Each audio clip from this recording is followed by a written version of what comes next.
Hey les clasheurs, ici Gorbul92, j'espère que vous allez bien, moi ça va super. Aujourd'hui on se retrouve pour l'épisode 5 du tuto pour bien débuter sur Clash Royale.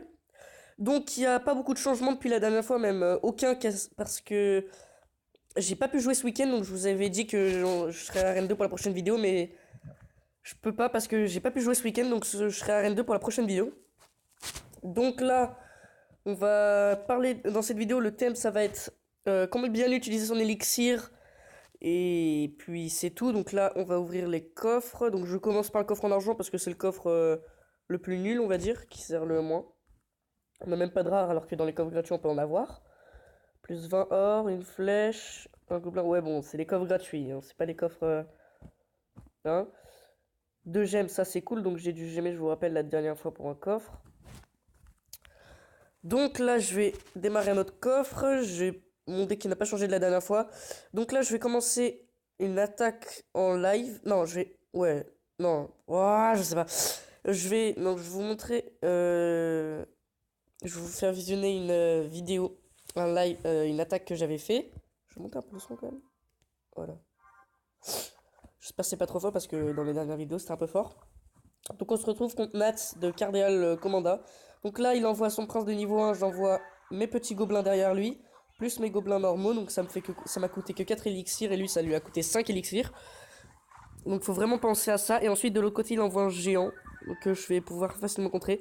Faut vraiment penser à ça, donc dès que vous envoyez une troupe, par exemple, déjà faut attendre que le mec il attaque en premier, donc faut attendre que votre barre d'élixir soit pleine dès le début au début de la partie. Il faut attendre que que votre barre d'élixir soit pleine. Et il faut attendre aussi après que le mec il attaque.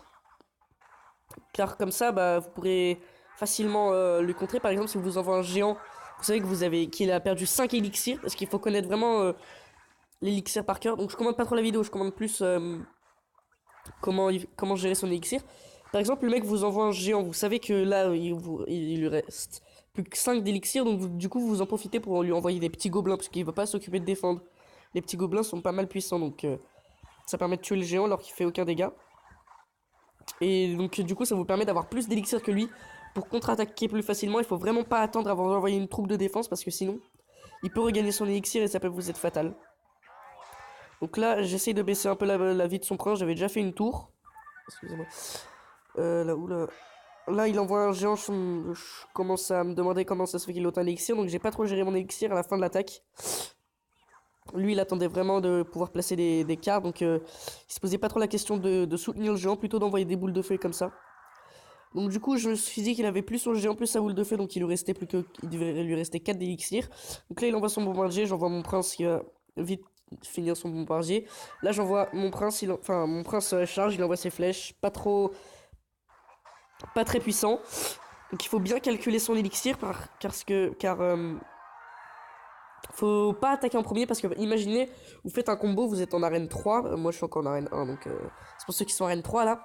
Vous faites un combo prince-barbare. Les barbares et le prince coûtent 5 chacun, donc ça vous fait un 10 d'élixir en tout, donc du coup ça vous nique votre barre.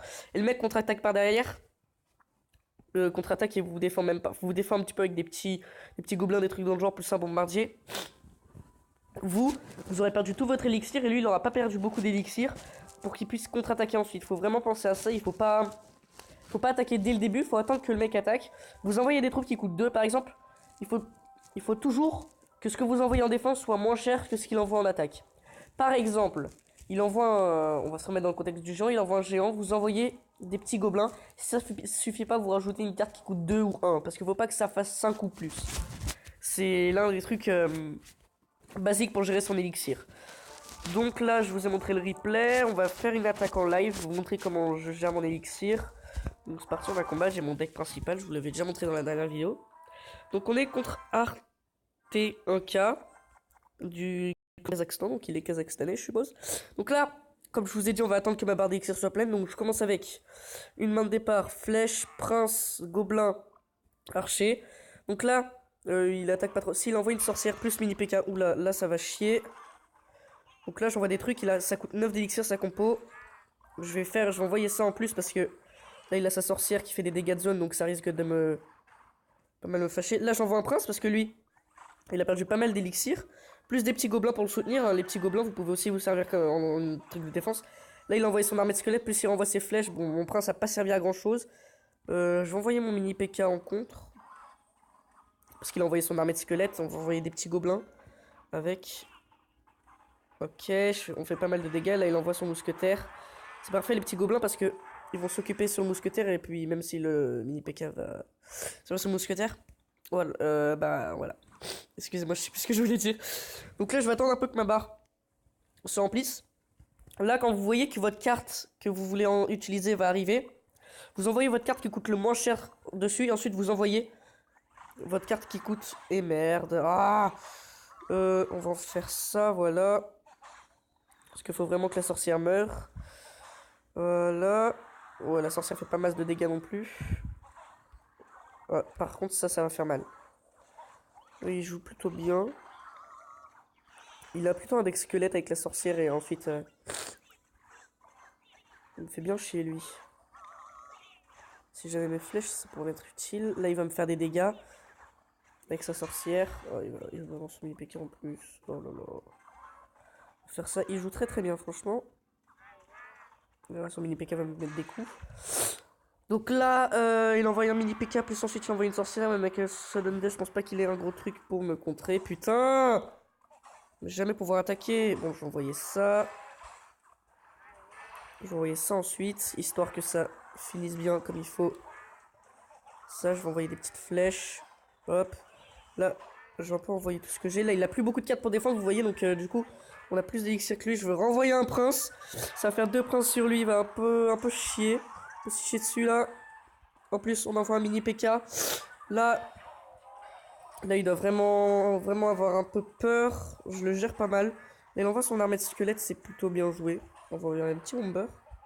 72 points de vie, un coup. Et oui, j'ai gagné 3-0. On l'a bien battu. Donc, voilà. Plus 29 coffres en or. Plus 29 trophées et 3 couronnes. Et on a obtenu un succès, atteindre l'arène 2. Oh, je suis en arène 2. Oh, bah cool. Bon, bah je suis en arène 2 quand même dans cette vidéo. Hein. Donc, arène 2. On vient de débloquer une arène. Donc, il y a 8 arènes. Et à chaque arène, on peut débloquer des cartes, même si c'est pas trop le sujet de cette vidéo. Donc les cartes qu'on peut débloquer, on a les petits squelettes qui coûtent 1, donc c'est comme l'armée de squelettes, mais ils sont que 4. Les gargouilles, je trouve ça sympa comme carte. La tombstone, donc voilà, bâtiment, encore un bâtiment qui coûte pas très cher en plus, qui envoie des petits squelettes, donc ça peut facilement contrer un prince. Là, une nouvelle catégorie de bâtiments cette fois-ci, les défenses. Tour à bombe.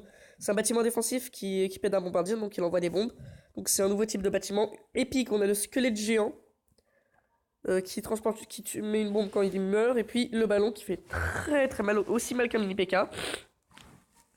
Donc c'est plutôt bien, il n'y a personne dans mon clan. Donc je suis dans le clan Monta pour ceux qui veulent. Donc on n'est pas beaucoup. Mais c'est des personnes que je connais. Enfin je les connais pas personnellement. Mais je suis dans le clan de mon petit frère. Donc du coup il voulait que je vienne. Donc je suis venu. Dans le magasin on a ça. Donc mon deck. On va essayer dans le prochain coffre. Ah mais j'ai pas de coffre d'arène 2. Oh non. Bon c'est pas grave. Donc j'ai fait un peu le tour de cette vidéo pour comment gérer son élixir. J'espère que cette vidéo vous aura plu. N'hésitez pas à vous abonner à la chaîne si c'est pas encore fait. À mettre un j'aime à cette vidéo dans les commentaires. À me dire, à mettre un j'aime dans cette vidéo et dans les commentaires à me dire votre deck, votre level, votre arène. C'était Gorbule pour un épisode du tuto sur Clash Royale. Je vous retrouve mercredi pour une nouvelle vidéo. Ciao. Oups.